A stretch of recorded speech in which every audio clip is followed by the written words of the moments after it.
June 20 2025 க்கான எனது வர்த்தக உத்தி.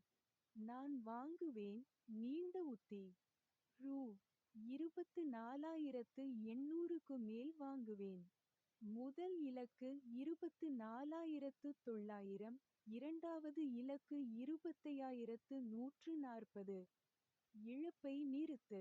24,760. நான் விற்பேன். குறுகிய உத்தி. ரூ. 24,780க்கு கீழே விற்கிறேன். முதல் இலக்கு 24,700. இரண்டாவது இலக்கு 24,600. மூன்றாவது இலக்கு 24,530.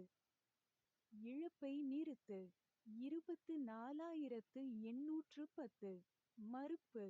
மேலே உள்ள தகவல் வாங்க அல்லது விற்க பரிந்துரை அல்ல.